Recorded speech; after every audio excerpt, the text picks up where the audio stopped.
Sa po është mbyllur ndeshja ndërkombëtare e basketbollit në mes Vllaznisë Vendës dhe PES Mysafiri, liga unike, fiton ekipi Pejan me 20 pikë diferencë urime. Faleminderit shumë. Me zemrën thanë Selimi, i kënaqur për paraqitjen e skuadrës? Po. E fillom lojën jo dhe as mirë, më pas e kontrolluam në mbrojtje kundër sulmet, dhe pjesën e dytë po mendoj që e kontrolluam lojën më mirë. Çfarë përmirësohet në periudhën e tretë, sepse ajo ishte fatale për Vllaznin dhe ju vaju suksesin? Po mendoj pak mbrojtjen, e ndryshuam dhe për atë patëm më shumë sukses.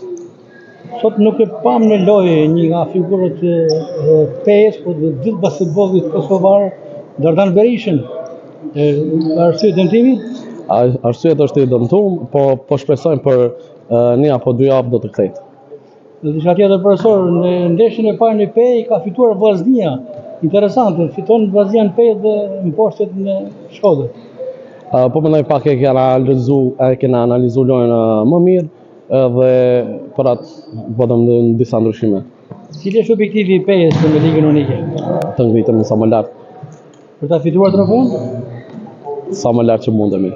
Ndërkohë në kampionatin kosovar, në çfarë pretendimesh? E njëjta. Do të luftojmë deri në fund. Faleminderit. Diçka tjetër është Daniel Lekdre, një basketbollist i kombëtarës së Shqipërisë në Shkodran, ishi i Vllaznisë. Luajnë me Prishtinën, ka probleme me dëmtim, kam probleme. Si duket performanca e tij në Kosovë? Është shumë i mirë.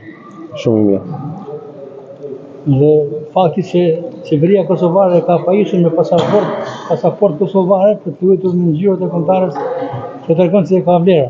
Ka vlera, është shumë pozitiv, është shumë i përgatitur fizikisht, jep motiv në mbrojtje, është shumë i mirë, lojtar shumë i mirë. Diçka tjetër përsëri me Shkodranët tek Bashkimi i Prezenit e trajnon Bedra Xheça. Ish trajner dhe ish basketbollist i Vllaznisë. Trajner shumë i mirë, shumë i aftë, edhe janë të pas sukses shumë. Ndeshja radhës për ekipin tuaj të PES? Do të luajmë me Borën në Prishtinë, do të luajmë me Borën, do të mëna më përgatitur sa më mirë me ta. Do të shpresojmë fitore. Faleminderit, sukses.